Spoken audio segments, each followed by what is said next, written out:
Is that okay? Yes. Yes, my background is in internal medicine, and I spent some years in cardiology and in intensive care wards. And during my later years in my career, I've been doing stress research, and also I've been focusing lately very much on cultural activities and how they influence our health. But today I will focus on two topics, and the first one, I think both relate very much to the previous presentation, because the first one is on a study which we did, supported financially by Ecofon, on the sound environment in the coronary care unit. This was in Stockholm at the Huddinge Hospital, which is part of the Karolinska Institute. And this project was actually initiated by Roger Ulrich, whose name you know, of course. And he and I talked at length about how to design this study, and we came up with a fantastic possibility, because the cardiologists at this coronary care unit willingly collaborated on a rather dramatic design. The roof was changed experimentally. So during one period they had the usual tiles in the roof. During one period they had a sound absorbing kind of tile. So the sounds were dampened very much. And then they had one period with sound reflecting tiles in the roof. And then we measured a lot of things, what happened under those circumstances. And then my first slides will not be very good. I feel a bit, like the boring academic type, but which I am. So that's of course the case. Now, this is actually the ward, and you can see there are patient rooms, and there is a central nurses station. For those of you who have not worked in a coronary care unit, this is a very special environment, the thing in the middle there, because they have monitors. Each monitor is indicating the activity of the heart of a patient.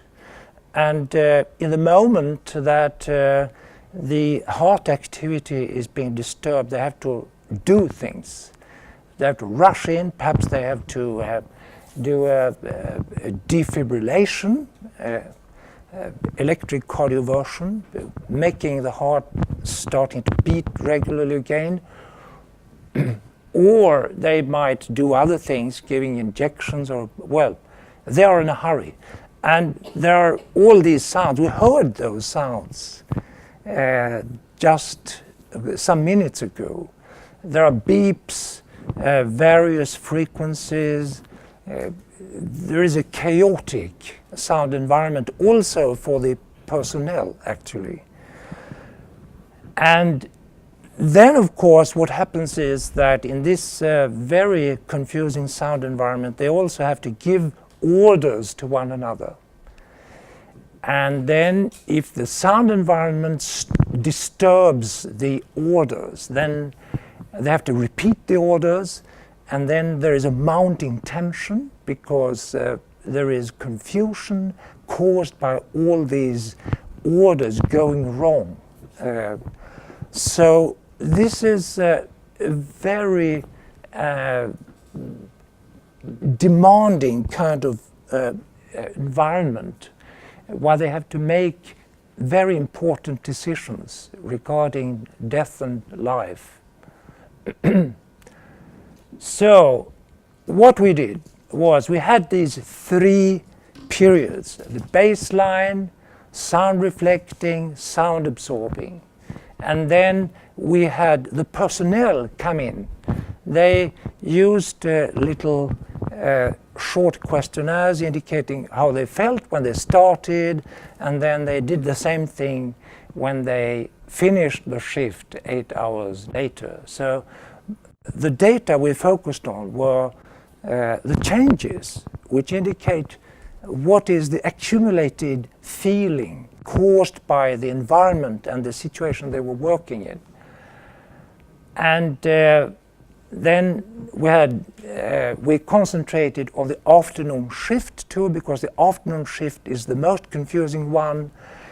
Lots of changes all the time, very chaotic. And then you can see at the bottom of this boring slide that we made statistical tests, which in this case have to do with the demand perceived by the personnel, or rather change in demand from when they started their shift to the end of the shift. So obviously the demands were mounting very much when they had the sound reflecting thing, and you can see that there is a very significant difference between the reflecting and the absorbing. Okay, so now the next slide is more about autonomy, and that's an aspect which is also very important, but I think it's very logical that we were not able to influence that, because this has to do more with the way in which the job is organized, and that was not the focus when we changed the sound environment.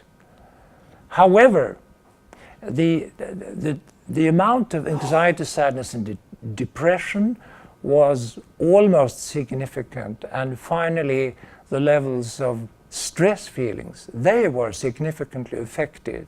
Again, of course, the sound absorbing environment was much less stress producing. And when we interviewed these people, there is a publication about this from the Ecophone. The staff were very surprised at the dramatic effect of this. They said, oh, we were not aware of this enormous effect of the sound environment.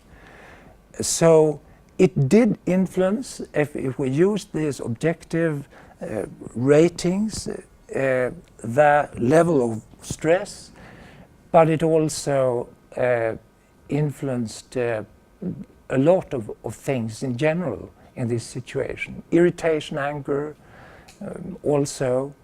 This is a plot of average effects on demands over the different days for the afternoon shift. And you can see that, of course, there was a variation from day to day, but the all-over effect is striking, that the absorbing ceiling has a much better effect. We also had more acoustic measurements, and for instance, speech eligibility, which is really very important, was significantly affected. And you can see that there were striking effects in the central area, which I talked a lot about, with improvement during the sound absorbing period, but also in the patient rooms. And sound propagation was also affected. And then we also asked the patients what they thought about the care that they had had. And interestingly, during the sound absorbing period, they actually had more patients. So you would expect that the bias would be against our findings. But in fact, what we saw was clearly that the patients perceived the staff attitude as improved. That was the most dramatic finding. Then there were borderline significance for healthcare in general and sounds from corridor.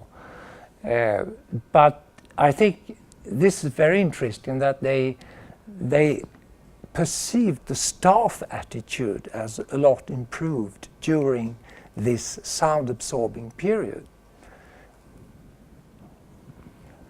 We also looked at the patients themselves, and this is just illustrating that, well, patients were basically comparable, and we also looked at the use of beta blockers, and there were no enormous differences between the groups.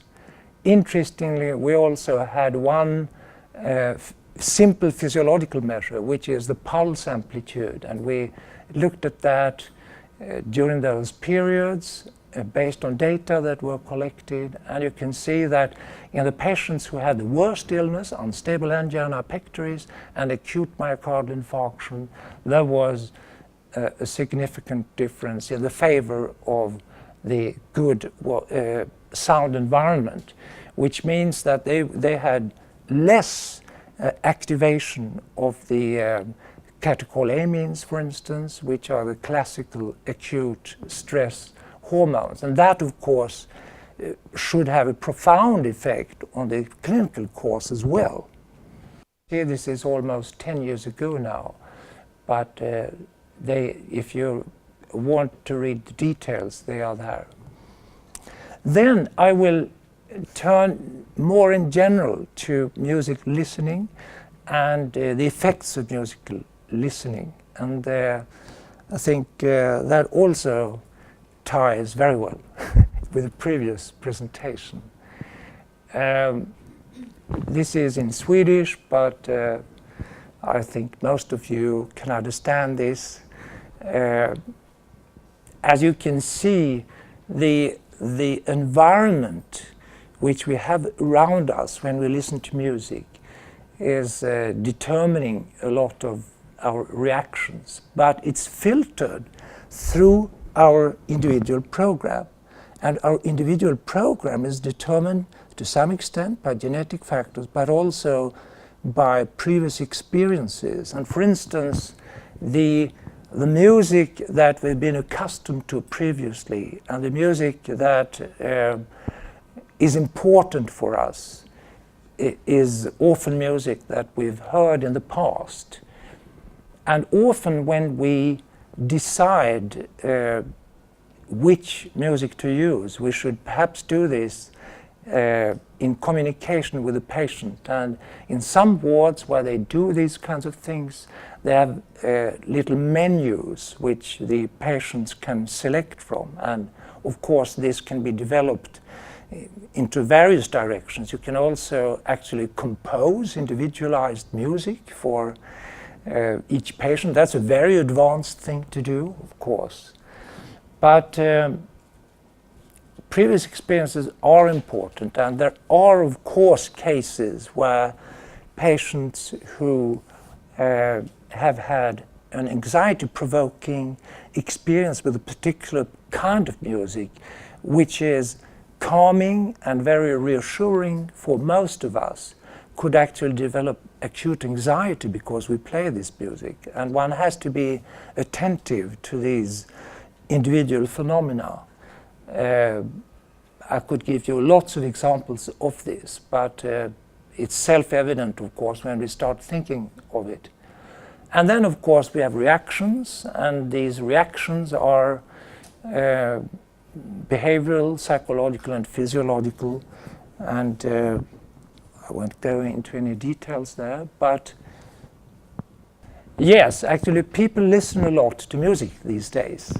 There are studies now from Uppsala showing that if you look at young adults and just randomly examine what they do when they are awake, they find that these young adults, they spend 1/3 of their wake time listening to music. This is enormous. It's unbelievable for me. I play the violin, I sing a lot, I'm very music-oriented, but to listen to music 1/3 of my wake time is a lot. It depends on what you do. If you're in a hospital, of course, it might be a very good thing to do. But for me, you know, external listening isn't so extensive. But instead, I always have a melody in my head. I was surprised to learn when I became an adult person that not everyone has a melody in his or her head all the time. I thought that was a self-evident thing. And I've been fascinated by this phenomenon. You know, nowadays people have external musical input during a lot of their wake time, but in the past people have had internal production in their heads, and I just wonder what does that mean? I don't have any good answers, but I think it's a very interesting phenomenon. If we look at the brain, it's quite obvious that music enters the brain into the thalamus, and there it's being sorted out, so to speak. The impulses are sent to other parts of the brain, and as pointed out by neurobiologists, for instance Joseph Ledoux and his group, both visual and auditory stimuli which come into the brain, they are sorted in the thalamus, and some of those who have an emotional connotation, they are shortcut down to the emotional brain, which is here represented by the amygdala, which has a particular importance in relation to stress, anxiety, and so forth. And this shortcut here is very interesting. Then there are also impulses to the cognitive brain, where the analysis, the reason is activated. What piece is this? Do they play it right? Who composed it? Blah, blah. And, well, should I be anxious now? So when the reason has sorted all this out, it sends information to the amygdala, but that's a much slower process. So what happens in the emotional brain is so fast that the cognitive brain has absolutely no chance to follow this. And there are lots of examples of this in our everyday life, and there are also good examples in complicated music. If we listen to a big classical piece of music, a symphony, or for that matter, it could also be rock or folk music or anything actually in the music world. There is often a basic, very rapid movement going on, which creates the fundament for the emotional feeling. For instance, in Brahms' Ein deutsches Requiem, there are always melodies in the choir, and you can follow that as an audience. But there is also enormous activity in the violins, for instance, where they play rapid, very complicated movements which create anxiety, sadness, all these sorts of things. And our cognitive functions cannot follow all of this. It's just there. But it affects us because the emotional brain is exceedingly effective in picking up these things. And then, of course, that creates the basis for surprise effects. So you can take the impulses from the emotional brain, they could go backwards also to the cognitive brain. And that creates the basis for, changes in your way of looking at life. It could convince the superego that the superego is wrong in all ways, preventing me from doing fun things. And a lot of things like that could happen. And it's also the basis for music therapy. It's the basis for the music effects when we go to the gym. There are quite good experiments showing that if you let persons do one and the same physical effort, standardized effort, and do it sometimes with music adapted to this or in silence, you will find that when there is music, there will be less lactic acid, mjölksyra, in the blood.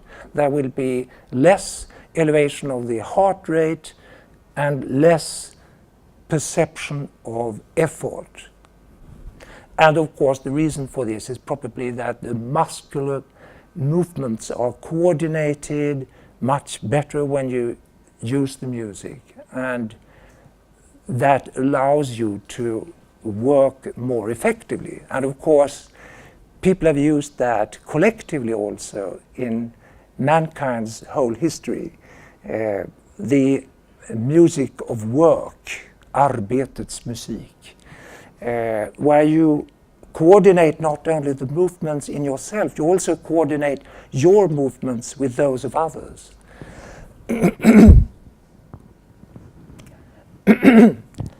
I will the last part of my presentation will be a couple of examples showing how music affects us. And this is from a study of one individual listening to music. And that individual is Björn Wickhoff, who is a previous troubadour, who is now doing research on music and the brain. He was lying on the experimental table, and we had, put recordings of heart rate, which is red, sweating, skin sweating, which is the gray, and temperature in the skin, which is yellow. Then a pianist is doing calm, very nice music, improvising on the piano here, but all of a sudden the music changes, becomes more irregular in rhythm, and there are some interesting disharmonic chords. All of this is perceived as interesting, but as you can see, some of the heart rate variability here decreases for a short moment, and the heart rate goes up. The sweating increases, the skin temperature goes down 0.7 degrees Celsius during a 40-second period. And this is also where he develops goose skin. So this is illustrating an unexpected case of goose skin. And you can see the physiology underlying that. You should also be aware that the individual reactions are very different. This is from just a study we published some years ago, which is on people listening to a favorite piece which they had selected themselves, which was supposed to be stimulating, and one piece which was supposed to be relaxing. Red, stimulating, blue, relaxing. And we are comparing silence, which is the zero line, with average heart rate when listening. And you can see, for instance, the individual over here has a difference of 40 beats per minute between the stimulating and the relaxing piece. Not doing anything. She's not moving, she's not jumping around or doing something like that. But you can see that the variation is enormous, despite the fact that they have selected those pieces themselves.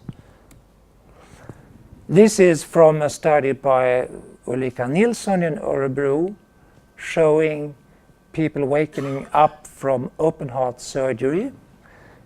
You can see that the plasma concentration of oxytocin, this is a random allocation study, so the red group is allowed to listen to music, which they had, there was a menu, they had talked about that before the operation, so then they were allowed to listen to this after awakening.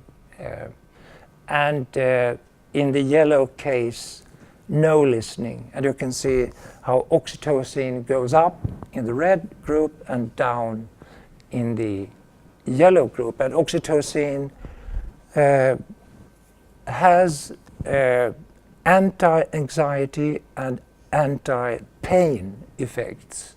So it's highly relevant in this particular situation.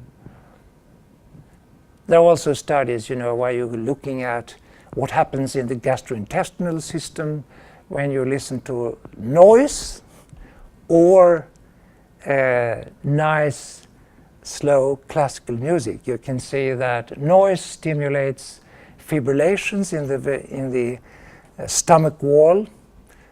You could imagine the effects on eating and digesting the food, whereas slow, well-coordinated movements were stimulated by the other kind of sound experience.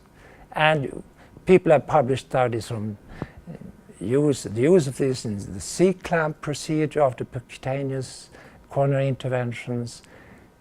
You can also go into the artery walls and see what happens. And this is a study where they prevented the circulation by means of a cuff around the arm like this, and then